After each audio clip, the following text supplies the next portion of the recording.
Vocês já repararam que quando a gente começa a andar no ambiente externo, começa a subir uma pequena elevação até uma montanha, ou começa a descer até o mar, até as praias, as espécies ao redor, o ambiente como um todo, ele se altera? Naturalmente, a gente vê uma alteração no número de espécies, no tipo de espécies, nas plantas e animais que são encontrados ali. A biodiversidade, ela vai se alterando nesses ambientes. Ou seja, o número de espécies e a quantidade de indivíduos de cada espécie, assim como todas as relações que existentes naquele ecossistema, ele vai se alterando ao longo desse caminho. Isso acontece até mesmo se nós saímos de uma região, do sudeste, fomos para o sul, do sul fomos para o nordeste. As características climáticas de solo, de vegetação mudam, os biomas alteram, mas dentro desses biomas a gente vê algumas diferenças entre as espécies, dependendo do tipo de ambiente que a gente está. E se nós sairmos do Brasil, a gente vai conseguir encontrar ambientes completamente diferentes, com espécies completamente diferentes, mas também ambientes similares, com espécies que são próximas da gente. A biodiversidade, ela tem uma distribuição muito heterogênea. Sou Ludmilla e hoje falaremos sobre a distribuição da biodiversidade. Como os organismos estão distribuídos de maneiras diferentes dentro do nosso planeta e por que a gente encontra alguns padrões nessa distribuição. A distribuição da biodiversidade possui padrões ao longo do planeta, ou seja, nós vamos encontrar algumas características do ambiente que certamente terá uma maior biodiversidade. Ou seja, nós vamos encontrar uma biodiversidade maior em determinados tipos de ambiente, com determinados tipos de características. Para nós é claro que num deserto a biodiversidade é muito inferior a um ambiente de floresta. E se olharmos para todos os países do nosso mundo, para todos os continentes, nós veremos que temos determinados países que possuem uma biodiversidade muito superior aos demais, que são esses em verde na figura. Quais as características desse ambiente que faz com que essa biodiversidade seja maior? Observando esses países, o homem enxergou determinados tipos de padrões. Por exemplo, o homem viu que nos trópicos há uma maior quantidade, um maior número de espécies, uma maior riqueza de espécies. As áreas tropicais, as áreas que estão dentro dessas duas linhas no mapa. Quais as características desses ambientes que fazem com que a riqueza seja maior?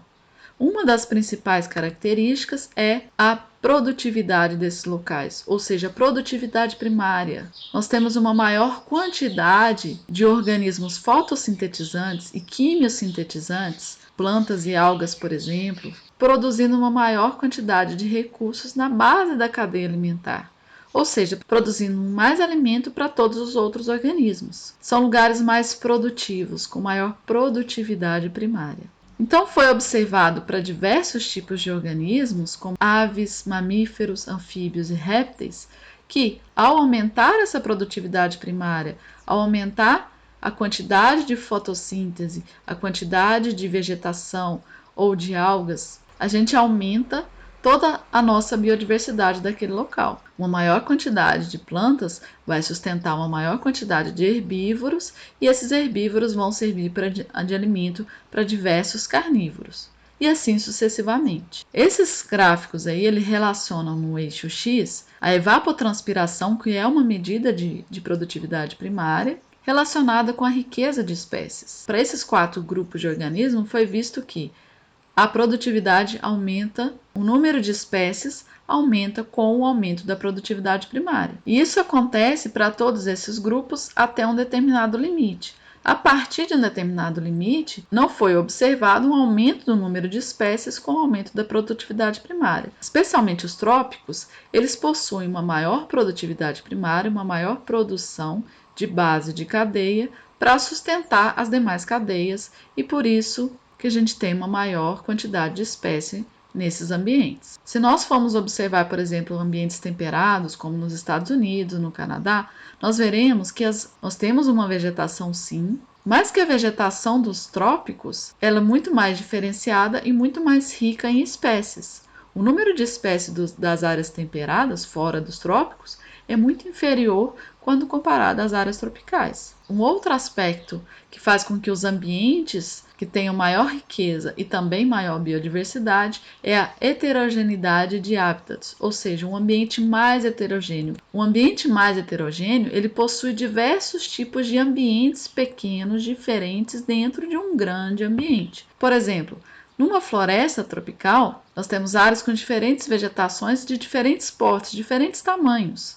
Então, numa mesma floresta, a gente consegue encontrar um ambiente que é extremamente úmido, um ambiente mais seco, um ambiente com umas árvores maiores, um ambiente com umas árvores menores, um ambiente mais aberto, uma floresta mais fechada, ou seja, diversos tipos de microambientes. E as espécies, elas têm preferências. Algumas espécies preferem ambientes mais úmidos, outras mais secos. Isso faz com que a gente crie diversos pequenos ambientes e proporcione com que espécies diferentes consigam conviver no mesmo local. Se você, por exemplo, for num deserto, você vai ver que o ambiente é muito mais homogêneo. É tudo com muito vento, muito seco, pouca vegetação. Se você for numa área temperada, apesar de termos uma vegetação, as espécies são muito similares. E aí o ambiente é muito mais homogêneo. Há diferenças nesses ambientes, a heterogeneidade, o ambiente heterogêneo faz com que haja uma maior quantidade de hábitats, um maior número de nichos, ou seja, de características de temperatura, de locais para esconder, de umidade, de pH diferentes, e isso faz com que a gente consiga abrigar um maior número de espécies. Então, ambientes heterogêneos têm uma maior quantidade de tipos diferentes de alimentos, ambientes diferentes, locais para construir ninhos diferentes. Então, nós temos árvores de pequeno porte, algumas aves preferem construir ninhos em árvores menores, outras aves preferem construir ninhos em árvores maiores, e também diferentes tipos de esconderijos. Isso faz com que a gente tenha também uma maior riqueza de espécies, ou seja, um maior número de espécies. Mesmo se a gente observar, por exemplo, dentro de um mesmo bioma, nesses ambientes tropicais como no Brasil, o bioma cerrado ele possui diferentes tipos de características. Ele possui alguns ambientes em que a vegetação é de maior porte, que nós chamamos de formações florestais. Nós temos aqueles ambientes onde as árvores são mais afastadas, com troncos tortuosos, ambientes que a gente mais conhece do cerrado, e também temos formações de campo, onde temos quase nenhuma árvore. Isso faz com que esse ambiente tenha uma heterogeneidade de hábitats diferente, de locais para as espécies viverem, e assim a gente consegue abrigar no mesmo local vários tipos de espécies. Mas além da heterogeneidade, da maior produtividade, um clima mais ameno também proporciona com que a gente tenha um maior número de espécies. Isso porque, imagine um organismo, um animal. O animal ele não consegue se cobrir no inverno, igual nós nos cobrimos, e também não consegue ir para um ambiente mais fresco em dias mais quentes. Os organismos, para se preparar para uma variação climática, ou seja, dias quentes e dias frios, eles podem até se esconder, podem até ir para lugares mais frescos durante o verão, mas não são todos os organismos que conseguem fazer isso. As plantas, por exemplo, elas não conseguem fazer esse tipo de proteção do inverno e do verão tão facilmente. O ambiente ele vai acabar limitando a quantidade de espécies ali. Se for um ambiente que varia muito a temperatura ao longo do ano, a maior parte do Brasil, por exemplo, nós temos temperaturas de até 40 graus em média no verão e de 15, 12 graus no inverno, com algumas semanas um pouco mais frio e algumas semanas um pouco mais quente. Essa é uma característica dos ambientes localizados nas áreas tropicais, que são ambientes mais estáveis, porque essa variação é menor. Se vocês compararem com ambientes temperados, nós temos uma variação muito menor. Você chega lá, no inverno nós temos umas temperaturas de -10, como por exemplo no Canadá, mas que no inverno faz muito calor, com temperaturas mais de 40 graus. Então observem nesses dois gráficos aqui. Nesse eixo da esquerda, no vermelho, nós temos a temperatura para os dois gráficos. No gráfico da esquerda, nós temos os ambientes tropicais e nesse de cá, os ambientes temperados. A linha vermelha ela representa a variação de temperatura ao longo de um ano.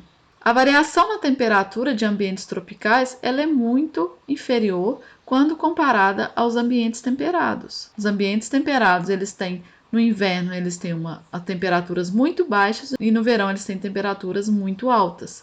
Agora imagine para um organismo se preparar para toda essa variação de temperatura. Ele precisa ter um gasto energético muito alto. Por isso que o número de animais e o número de organismos que consegue se adaptar a esse tipo de variação é inferior.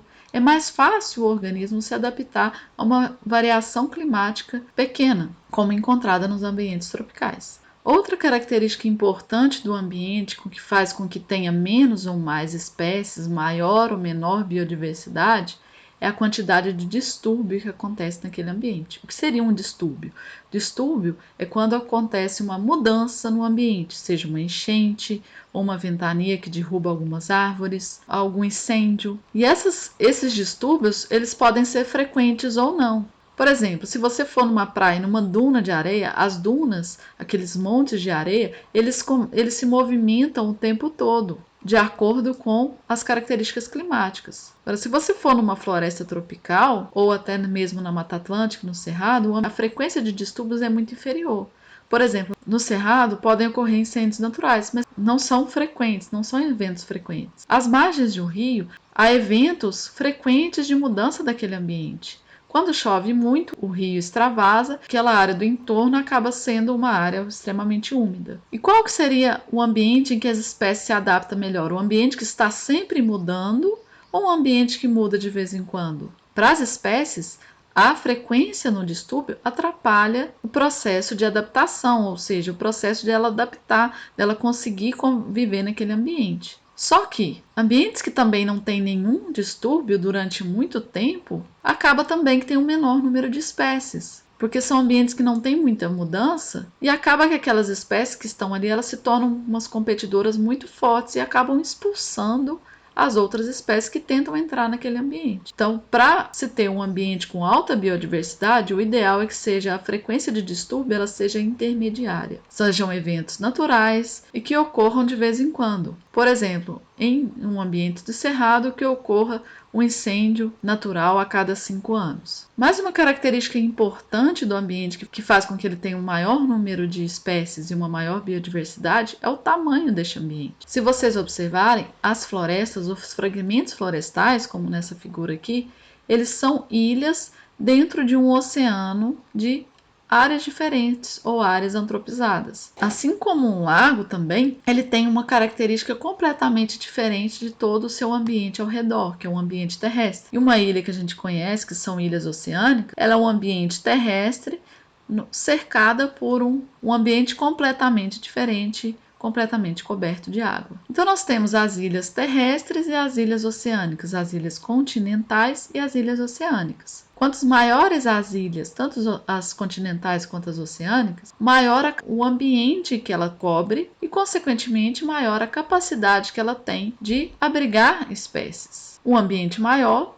consegue abrigar um maior número de organismos. Então a gente já sabe que uma floresta ela tem uma maior biodiversidade que uma área de campo, que uma área de pasto, como nessa figura aqui. Então, quanto maior for essas manchas florestais, maior será a quantidade de espécies que cabem ali dentro. E uma outra coisa importante também é o isolamento. Quanto mais isoladas estão essas ilhas oceânicas e continentais, menos espécies elas vão receber, menos sementes, menos organismos de outros locais, então a biodiversidade ali também vai ser menor. Portanto, é importante também que as áreas não estejam tão isoladas das demais. Apesar de uma ilha oceânica ela estar lá, um pedaço de terra no meio do oceano, alguns organismos eles conseguem atingir essa ilha através da água ou através do ar, voando ou nadando, ou sendo carreados pela água e pelo vento. Mas a partir do momento que essas ilhas elas estão distantes dessas áreas que irão levar outros organismos, maior é a dificuldade delas chegarem a essas ilhas. E aí vai ter um menor número de espécies. Esse gráfico ele exemplifica o seguinte: aqui no eixo X, nós temos a área de um lago, a quantidade da área de lagos e o número de espécies. O número de espécies de peixes ele vai aumentar com o tamanho do lago. Quanto maior o lago, maior a quantidade de peixes que cabem ali dentro, sendo assim, maior a capacidade de abrigar uma maior biodiversidade. Esse aqui exemplifica uma ilha oceânica, ou seja, um ambiente terrestre dentro de um oceano. Só que nesse ambiente são diversas ilhas, e as ilhas mais distantes do ambiente terrestre, do continente, eles observaram o menor número de espécies de aves.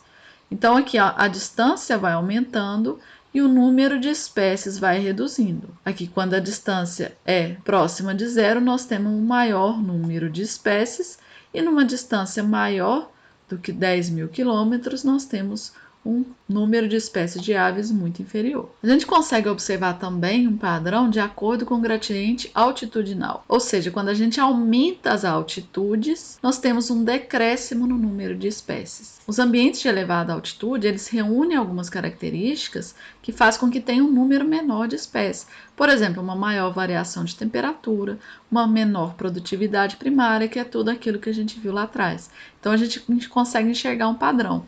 Quando você está subindo uma montanha, vocês observam que vai ter um menor número de tipos de organismos diferentes, tanto de vegetação quanto de animais. Essa figura, ela exemplifica isso, em que as áreas de menor altitude, como as florestas tropicais, elas possuem uma maior biodiversidade de organismo quando comparada àquelas áreas de alta altitude, que são áreas mais frias, áreas com uma menor produtividade primária. Outro gradiente muito claro de biodiversidade é observado quando a gente aumenta a profundidade, quando a gente observa como os organismos, como a biodiversidade está distribuída com o aumento da profundidade. Com o aumento da profundidade, há um decréscimo na riqueza e também na biodiversidade. Isso porque, para um ambiente ser produtivo, ele precisa ter uma grande quantidade de luz, de energia solar. Só que em ambientes mais profundos, essa energia não consegue alcançar. E acaba que nós temos uma baixa produtividade primária, ou seja, uma baixa produção de organismos fotossintetizantes, que necessitam da energia solar para realizar a fotossíntese e para aumentar sua população e conseguir servir de alimentos para os demais níveis tróficos, ou seja, para todas as cadeias alimentares. Portanto, esses são padrões gerais, ou seja, padrões que nós encontramos no planeta de distribuição da riqueza, que seria o número de espécies. Esses são padrões gerais de distribuição da riqueza. Nós teremos, por exemplo, dentro de ambientes tropicais, alguns locais que têm uma baixa biodiversidade, devido às características locais daquele ambiente, como, por exemplo, o clima, o solo ou a umidade do ar. Mas se observarmos todos os países, todos os continentes, as espécies possuem um padrão de distribuição, ou seja, tem locais, especialmente os trópicos, que abrigam uma maior quantidade de espécies e, consequentemente, uma maior biodiversidade. Isso tudo naturalmente.